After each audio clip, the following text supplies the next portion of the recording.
Hello everybody and welcome to the English class of 10th standard NCERT.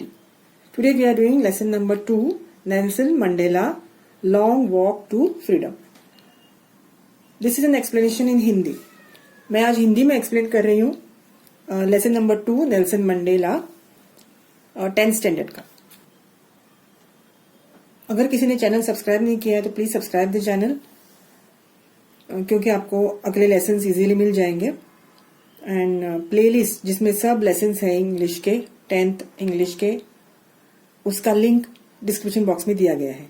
Okay, so without wasting in time we are going to start with the lesson. Nelson Mandela Long Walk to Freedom. 10th May dawned bright and clear. For the past few days I had been pleasantly besieged by dignitaries and the world leaders who were coming to pay their respect before the inauguration. The 10 मई को morning में, dawn मतलब सुबह सुबह, वो बहुत ही प्रसन्न सुबह थी. It was bright and clear. उसमें बहुत धूप थी उस दिन और आकाश बिल्कुल क्लियर और साफ सुथरा नीला था.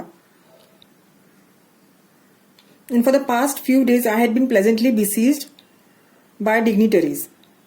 मतलब पिछले कुछ दिनों से मेरे आजू बाजू बड़ी बड़ी हस्तियां थी, बड़े बड़े लोग थे और वो मेरे से बहुत खुश थे. So I had been pleasantly मतलब आनंद से बहुत खुश थे वो सब. And besieged मतलब सराउंडेड. ओके, आजू बाजू इर्द गिर्द उनके सब बड़े बड़े लोग थे. वर्ल्ड लीडर्स, डिग्निटरीज मतलब बड़ी हस्तियां, बड़े लोग जो बड़े पोस्ट पर थे, मिनिस्टर्स या political leaders, world leaders. Okay, and वो सब आए थे उनको रिस्पेक्ट करने के लिए. They were coming to pay their respect before the inauguration. So Nelson Mandela ji को कॉन्ग्रेचुलेट करने के लिए वो सब आ रहे थे. The inauguration would be the largest gathering ever of international leaders on South African soil. तो साउथ अफ्रीका में ये सबसे बड़ा गैदरिंग था इनॉग्रेशन का, जहां पे सब देश के लीडर्स आए हुए थे, इंटरनेशनल लीडर्स, ना कि सिर्फ साउथ अफ्रीका के ही लीडर्स थे, बल्कि दूसरे देश के भी लीडर्स आए हुए थे. So that was the gathering ever where there were international leaders on the South African soil. South Africa में पहली बार ऐसे बाहर से लोग आए थे. पहली बार नहीं तो ये तो सबसे बड़ा इनॉग्रेशन था, बड़ा फंक्शन था. The ceremonies took place in a lovely sandstone amphitheater formed by the Union Buildings in Pretoria. तो प्रिटोरिया जो गांव प्लेस था साउथ अफ्रीका में, वहां पे एक एम्फी थिएटर था. एम्फी थिएटर मतलब ओपन एयर थिएटर. तो इस ओपन एयर थिएटर में ये सेरेमनी हो रही थी. Ceremonies to place in the lovely sandstone amphitheatre form by the union buildings in Pretoria. Amphitheatre का मीनिंग दिया है, a building without a roof, जहां पे छत नहीं होता उस बिल्डिंग में, with many rows of seats arising in steps. मतलब स्टेप्स पर बैठना होता है और आगे थिएटर होता है, आगे स्टेज होता है और वो थिएटर ओपन एयर होता है, उस पर छत नहीं होता. For decades, this has been the seat of white supremacy. So बरसों से 10 साल, decades मतलब 10 साल, 10 सालों से या बहुत डिकेड से यहाँ पे सिर्फ गोरे लोगों का राज्य था. सुप्रीमसी मतलब उनकी ही चलती थी. For the decades, this has been the seat of white supremacy. And now it was the site of a rainbow gathering of different colors and nations for installation of the South Africa's first democratic non-racial government. लेकिन आज क्या था, सिर्फ गोरे लोग नहीं थे, सब तरह के लोग थे. लाइक अ रेनबो, जैसे रेनबो में 7 रंग होते हैं, इंद्रधनुष में 7 रंग होते हैं, वैसे सब तरह के लोग थे. अलग अलग नेशन से सब लोग आए हुए थे. क्यों आए हुए थे? क्योंकि नॉन रेशियल गवर्नमेंट यहाँ स्थापन करना था. मतलब जिस गवर्नमेंट में कोई भेदभाव नहीं था, ऐसा राज्य स्थापन हो रहा था, इसलिए वो सब आए थे. On the lovely autumn day, I was accompanied by my daughter Zenani. तो नेल्सन मंडेला के साथ कौन थी? उनकी बेटी जेनानी थी. Accompanied मतलब उनके साथ आई थी.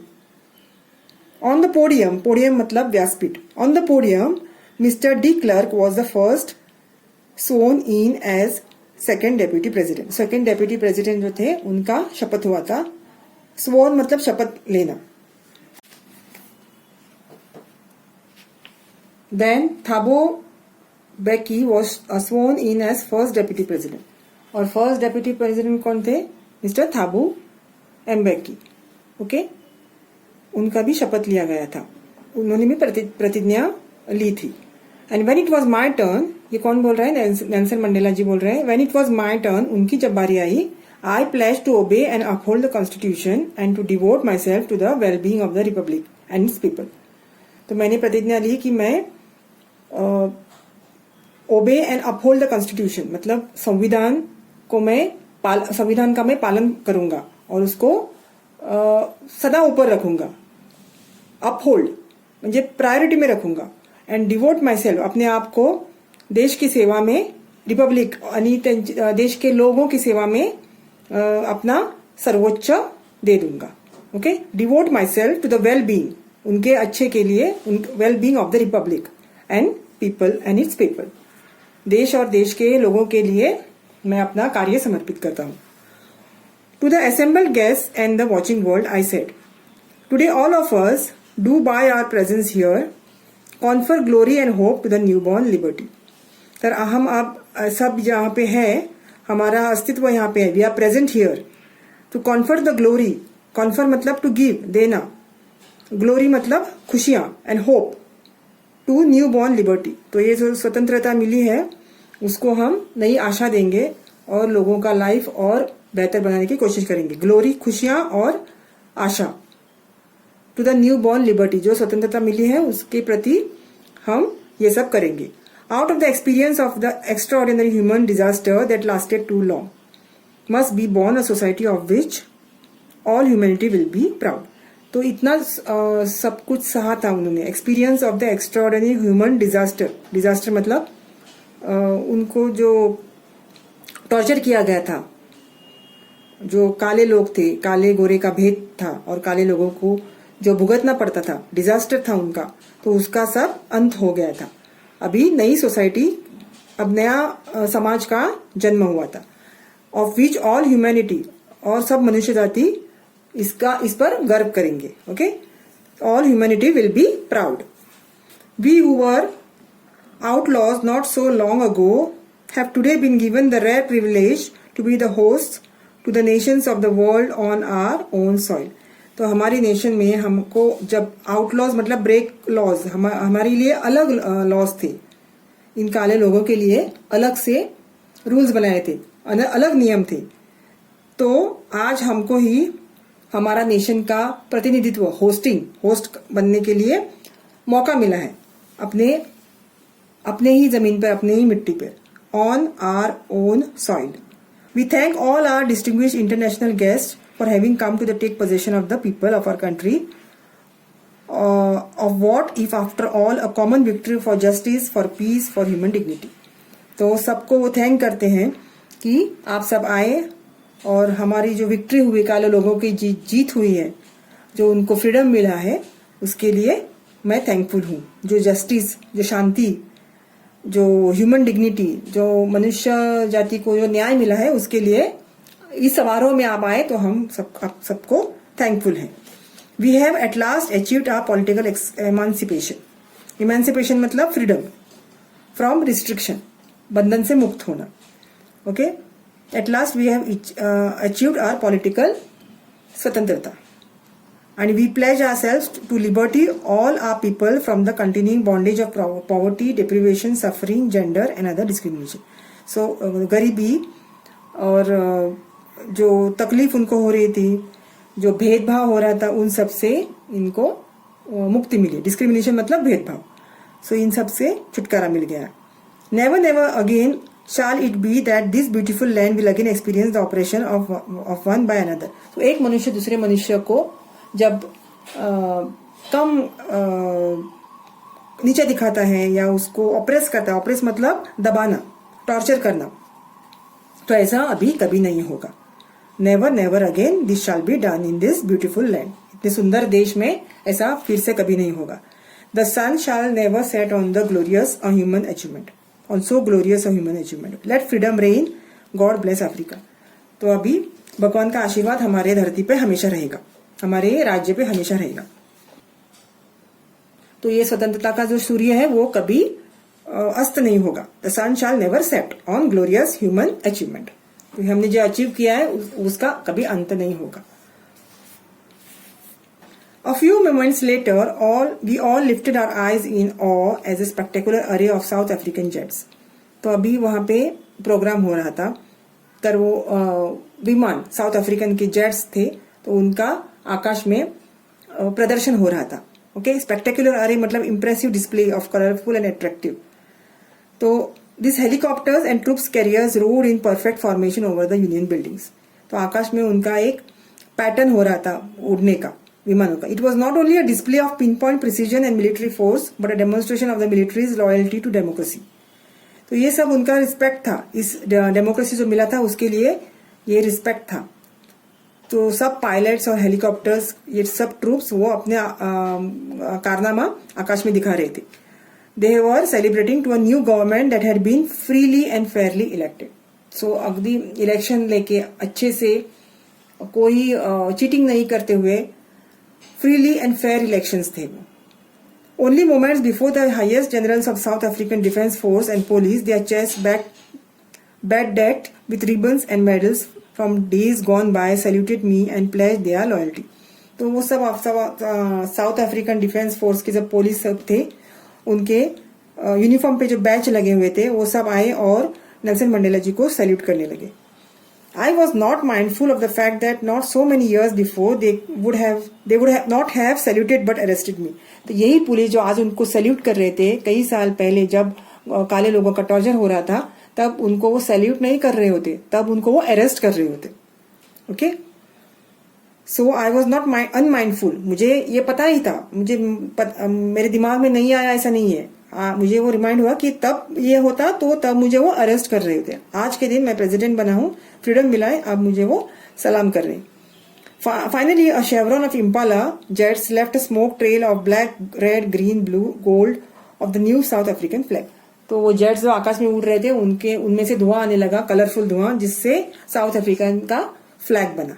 Okay, the day was symbolised for me by playing of our two national anthems and the vision of white singing Nkosi Sikelel I Africa and black singing Die Stem, the old anthem of republic. तो सब ये national anthem बोलने लगे। Although that day neither group knew the lyrics of the anthem they once despised, they would soon know the words by heart. तो ये African लोगों के जब नेशनल एंथम था, तो वो गोरे लोग ये नेशनल एंथम को इग्नोर कर रहे थे, हेट कर रहे थे। ओके, डिस्पाइज मतलब तिरस्कार कर रहे थे। तो आज वही उनको गाना पड़ रहा था। Okay, one day on the day of the inauguration I was overwhelmed with the sense of history. तब इनॉग्रेशन के डे पे उनको सब पुरानी बातें याद आने लगी। In the first decade of the 20th century, a few years after the bitter Anglo-Boer War and before my own birth, the white-skinned people of South Africa patched up their differences and erected a system of radical domination against the dark-skinned people of their own land. तो कौन से century में? In the first decade of 20th century। 20th century मतलब 1900 के बाद जो first century decade मतलब 10 साल, 1910 तक ये जो एंग्लो बोयर वॉर हुआ था, और ये भी नेल्सन मंडेला जी के जन्म के पहले था। ओके, तो ये व्हाइट स्किन पीपल जो थे, आपस का बैर, जो उनका कुछ मनमुटाव था बीच में, उनके बीच में, वो सब दूर रख के वो कालों के विरुद्ध उनको टॉर्चर कर रही थी। सब वाइट गोरे लोग एकजुट होके कालों लोगों को सता रहे थे। So they dominated against the dark skin people of their own land. The structure they created form basis of one of the hardest most inhuman societies the world had ever known. तो इससे ये उनका community बन गया था, और काले लोगों का टॉर्चर तब से शुरू हुआ था। Inhuman societies the world has ever known. तो इतनी बुरी सोसाइटी हो रही थी वो, बुरी कंट्री अच्छी थी, लेकिन उन लोगों का बर्ताव बहुत बुरा था। लोग मिलजुल के नहीं रह रहे थे। Now in the last decade of the 20th century, last decade मतलब 1990 जब शुरू हुआ। Okay, last decade of the 20th century and my own 8th decade as a man. तो 1990 नेल्सन मंडेला का 8th डिकेड था एज का, तो उनका 70 साल हो चुके थे, क्रॉस करके वो 71-72 एज के हो रहे थे। ओके, तो उनका वो कौन सा दशक था एज का? 8th दशक, 8th decade as a man. His age was 8th decade as a man. That system has been overturned forever and replaced by one that recognizes the rights and freedoms of all people. तब वो 70s में थे, उनके 75 as के लगभग, तब वो president बन गए थे। Okay, he was replaced as a president. He recognized the rights and freedoms of all people regardless of the color of the skin. तो अभी काले और गोरे का भेद नहीं रह गया था। That day had come about through the unimaginable sacrifices of thousands of people. तो सब लोगों के बलिदान का वो नतीजा था, वो दिन देखा था सबने। अनइमेजिनेबल मतलब जो आप सोच भी नहीं सकते ऐसा सेक्रीफाइस, ऐसा बलिदान। People who suffering and courage can never be counted और रिपीट। तो इनका ये बलिदान वो किसी पैसे में आप तोल नहीं सकते और वापस उसका रिपे भी नहीं कर सकते। I felt that day, as I have on so many other days, that I simply the sum of all those African patriots who had gone before me. तो उनको आज लग रहा था, वो जो खड़े थे वहां पे, तो उनको लगा कि वो उनमें सब लोग थे जो पहले बलिदान दे चुके थे इस फाइट में, इस लड़ाई में। तो उन सबको मिला के वो खुद थे, उनके रिप्रेजेंटेटिव थे। That long and noble line ended and now began again with me. I was pained that I had not been able to thank them and that they were not able to see what their sacrifice had wrought. तो उनको दुख हो रहा था कि वो लोग अभी जिंदा नहीं थे, उनका बलिदान उनको देखने को नहीं मिल रहा था, वो नहीं देख पा रहे थे कि उन्होंने क्या अचीव किया है, क्या बलिदान उन्होंने दिया, उसका रिजल्ट क्या था, जो फ्रीडम मिला था वो सब उनका बलिदान था, वो लोग देख नहीं पा रहे, इसलिए उनको बहुत दुख हो रहा था। The policy of apartheid, apartheid मतलब वर्णभेद। The policy of apartheid created a deep and lasting wound in my country and my people. तो सबके मन को ये दुख हो रहा था, जो ये वर्णभेद का जो दुख उन्होंने भुगता था वो सबके दिलों में था। All of us will spend many years if not generation recovering from the profound heart. तो ये इस सब से बाहर आने के लिए बहुत समय लगेगा।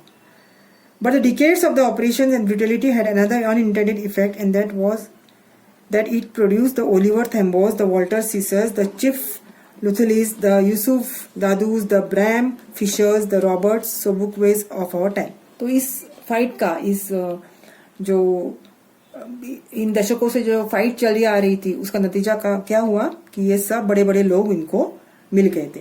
Man of such extraordinary courage, wisdom and generosity. तो इतने शूर और ज्ञानी लोग और जो दिल से बहुत अच्छे होते, जनरस, ज्ञानी मतलब विजडम जिनको था, और करेज, शूरवीर, ऐसे लोग मिले थे।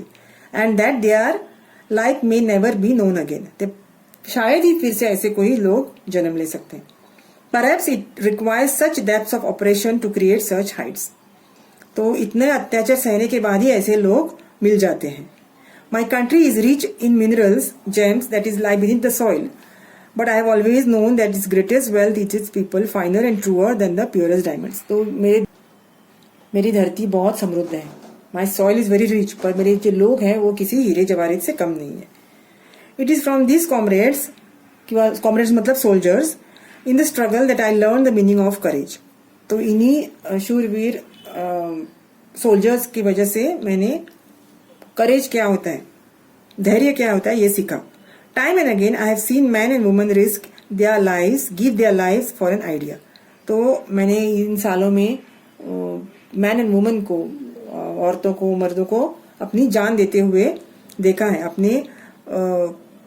अपने क्या बोलते हैं उसको, give their life for an idea, एक आइडिया के लिए अपनी जान देते हुए मैंने देखा है। कुछ अचीव करने के लिए, फ्रीडम के लिए जान देते हुए देखा है। I have seen man stand up and attacks and torture without breaking, showing a strength and resilience that defies the imagination. Resilience मतलब मैंने लोगों को इतने स्ट्रांग देखा है कि जो लड़ते हुए भी कभी हारे नहीं, क्योंकि हमेशा जीतने के लिए लड़ते रहे, और ये हमारी सोच के बाहर है। I learned that courage was not absence of fear, मतलब शूरता ये सिर्फ डर नहीं है तभी हम शूरवीर नहीं होते, डर पे जो काबू करता है वो असली शूरवीर होता है. I learn that courage was not the absence of fear but the triumph over it. Triumph over it means you have to डर हो उसको उस पर काबू करना असली शूरता होती है. जब डर ही नहीं है और तब तुम वीरता दिखाओ उसमें कोई मतलब नहीं है. जब कुछ डर होता है उस डर पे काबू करके जब तुम आगे बढ़ते हो उसे वीरता कही जाती है. एंड रेजिलियंस का मतलब है the ability to deal with any kind of hardship and recover from its effects. मतलब विजय प्राप्त करना. No one is born hating another person because of the colour of the skin. तो कोई जन्म लेता है वो किसी को, छोटे बच्चे को पता नहीं होता है कि काला अच्छा नहीं होता है, गोरा लोग अच्छे होते हैं. ऐसे कोई भेदभाव पहले जन्मते ही नहीं होता है. ऑन हिज बैकग्राउंड और his religion people must learn to hate and if they can learn to hate they can be taught to love. तो बाद में वो सीख जाते हैं, बड़े जैसे जैसे होते हैं तो सीख जाते हैं कि काला अच्छा नहीं है, गोरा अच्छा है. ऐसे तो ये सीख सकते हैं, तो काला अच्छा है ये भी सीख सकते हैं. If you can learn to hate you can also learn to love. For love comes more naturally to human heart than it is opposite. Even in the grimmest times in the prison, when my comrades and I was pushed to our limits, I would see a glimmer of humanity in one of the guards, perhaps just for a second, but it was enough to reassure me that keep me going. Man's goodness is a flame that can be hidden but never extinguished. जब Nelson Mandela jail में थे तब jailer उनको मारते थे. तब Nelson Mandela ने एक सेकंड के लिए जेलर के आंखों में थोड़ा सा प्यार, उनके लिए दया देखी थी. तब इसीलिए उनके मन में आशा जागृत रही कि हम जीत सकते हैं. हाँ, तो man's goodness is a flame and can be hidden but never extinguish. तो हर आदमी में एक दुआ, एक ज्योत अच्छाई की होती ही होती है. कितना भी क्रूर क्यों ना हो, एक ज्योति अच्छाई की होती ही है. Okay. In life, every man has twin obligations. Obligation to his family, to his parents, to his wife and children, and has obligation to his people, his community, his country. तो इंसान को दो obligations होते हैं, दो जिम्मेदारियां होती हैं. तो कौन सी? एक अपनी फैमिली की तरह, एक अपने देश के लिए. In a civil and inhuman society, each man is able to fulfill his obligations according to his own inclinations and abilities. अपने मन के अनुसार आदमी अपने obligations को प्रायोरिटी देता है. But in a country like South Africa, it was almost impossible for a man of my birth and color to fulfill both these obligations. जब वो साउथ अफ्रीका में पैदा हुए थे तो ये दोनों देश और अपनी फैमिली, इन दोनों को इक्वल न्याय देना इनके लिए इम्पॉसिबल था. In South Africa a man of colour who attempted to live in as a human being was punished and isolated. In South Africa, a man who tried to fulfill his duty to his people was inevitably ripped from his family and his home and was forced to live a life apart. तो कालों के साथ क्या होता था, उनको अपने देश के लिए कुछ करने का मौका ही नहीं दिया जाता था. Okay. a man of color, जो नॉर्मल आदमी के तरह उनको जीना भी उनके लिए संभव नहीं था. Okay. Attempted to live a human being life, he was punished and isolated. उनको सेपरेट किया जाता था. And a man who tried to fulfill his duty to his people, अपने लोगों के लिए कुछ करना भी उसके लिए संभव नहीं था. उसको समाज सेवा करना भी अलाउड नहीं था. And he was forced to live apart. A twilight existence of secrecy and rebellion. I did not in the beginning choose to place my people above my family, but in attempting to serve my people, I found that I was prevented from fulfilling my obligations as a son, brother, and a father and a husband. तब जब वो समाज सेवा करने लगे तब उनको उनके फैमिली से भी दूर किया गया. I was not born with hunger to be free. I was born free in every way that I could know. तब वो बोल रहे थे कि मैं जन्मते ही झगड़ा हुआ नहीं था, मुझे फ्रीडम लेकर चाहिए, ऐसा कुछ नहीं था. मैं तो फ्री ही बॉर्न हुआ था. लेकिन बाद में जैसे जैसे मैं बड़ा होता गया तब मुझे पता चला कि हम कालो लोगों के साथ क्या हो रहा है. Free to run in the fields near my mother's heart, free to swim in the clear stream and ran out of my village. तो वो पूरी जिंदगी बड़े शान से जी रहा था नेचर के साथ, जैसे बच्चे होते हैं, केयर फ्री एकदम. Free to roast mealies under the stars and ride the broad backs of slow moving bulls. तो वो बैल के पीछे बैठ के वो खेतों में भटकता था. ऐसे सब बच्चों के जो बचपन में लोग बच्चे करते हैं वो सब वो खेल खेलता था. As long as I obeyed my father and abided the customs of my tribe, I was not troubled by laws of man or God. तो काले लोगों के अलग रूल्स थे. जब तक वो रूल्स पालता था तब तक उसको कोई गवर्नमेंट कुछ कहता नहीं था, कुछ उसके अगेंस्ट कुछ हो नहीं रहा था. It was only when I began to learn that my boyhood freedom was illusion, I was discovered as a young man that my freedom had already been taken from me. तब वो जवान होने लगे, बड़े हो गए, तब उनको पता चला कि उनका जो फ्रीडम था उनसे छीन दिया जा रहा है. Then I began to hunger for it. At first, as hunger मतलब उनको वो फ्रीडम चाहिए था, भूख, स्वतंत्रता की भूख उनमें जागने लगी.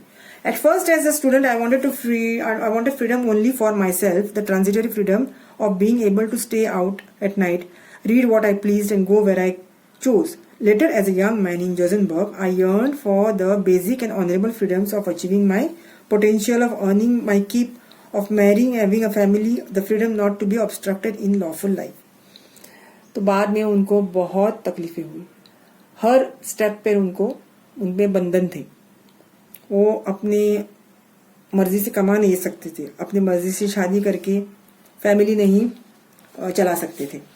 Okay, but then I slowly saw that not only was I not free, but my brothers sisters were not free. तो हम काले लोगों में से कोई भी फ्री नहीं था, सबके साथ ऐसा ही हो रहा था. I saw that it was not just my freedom that was curtailed, but the freedom of everyone who looked like I did. मेरे जैसे दिखने वाले सबके साथ ये प्रॉब्लम थी. That is when I joined the African National Congress, and that it was when the hunger for my own freedom became the greater hunger for the freedom of my people. It was this desire for the freedom of my people to live their lives with dignity and self-respect that animated my life, that transformed a frightened young man into a bold one, that drove a law-abiding attorney to become a criminal, that turned a family-loving husband into a man without a home, that forced a life-loving man to live like a monk. तो ये सब लोगों का, society का दुख देख के, काले लोगों का दुख देख के ये मिशन पे लगे. ओके, फ्रीडम फाइटर बने. तो ये इस तरह से उनके लाइफ में चेंजेस आते हैं. Forced a life loving man to live like a monk. तो उनकी जिंदगी पूरी तरह से बदल गई. I am no more virtuous or self-sacrificing than the next man, but I found that I could not even enjoy the poor and limited freedoms I was allowed when I knew my people were not free. तो जब उनको पता नहीं था कि बाहर के लोगों के साथ क्या हो रहा है, तब तक उन पर उनको गवर्नमेंट कुछ कर नहीं रहा था उनके साथ. ओके, लेकिन बाद में जब वो दूसरों के लिए लड़ने लगे, उनको जब पता चला, तब उन पे सब बंधन आ गए, उनको टॉर्चर किया गया. ओके, पहले तो उनको बहुत थोड़े से तो फ्रीडम थे उनको पहले. बाद में जब उनको पता चला कि ये अभी फ्रीडम फाइटर बन रहे हैं, तभी उनके फ्रीडम और कम कर दिए गए. I knew that the oppressor must be liberated just as surely as the oppressed. जो टॉर्चर करता है, ऑपरेस करता है, ऑपरेसर, उसको भी फ्रीडम चाहिए. कौन सी फ्रीडम? तो उनको जो उनके मन में बुरे ख्याल आते हैं, hatred. A man who takes away another man's freedom is a prisoner of hatred. जो उनके मन में, जिसके मन में द्वेष होता है, वो भी तो प्रिजनर ही होता है, तो उसको भी फ्रीडम चाहिए. He is locked behind the bars of prejudice and narrow-mindedness. Okay, तो प्रेजुडिस मतलब दूसरों के प्रति जो बुरा सोचता है, उस फीलिंग को प्रेजुडिस बोलते हैं. सो ऐसे प्रेजुडिस वाले लोग, उनको भी फ्रीडम चाहिए उनके बुरे विचारों से. Okay, I am not truly free if I am taking away someone else's freedom, just as surely as I am not free when my freedom is taken from me. जब मैं दूसरों का फ्रीडम छीनता हूं, तो मैं भी फ्री नहीं हूं. और दूसरों को जब दूसरा जो जकड़ा हुआ है, वो तो फ्री नहीं है. आप उसको फ्रीडम उसका छीन रहे, लेकिन आप उसका फ्रीडम छीन रहे, तो आप भी फ्री नहीं हो. So both are prisoners. The oppressed and the oppressor alike are robbed of their humanity. Okay, तो this is the lesson of Nelson Mandela. मैंने जनरल में एक्सप्लेन किया, उसकी क्वेश्चन आंसर्स अगर आपको चाहिए तो please comment in the comment box. मैं एक दूसरा वीडियो ऊपर बनाऊंगी. Till then, take care and bye-bye.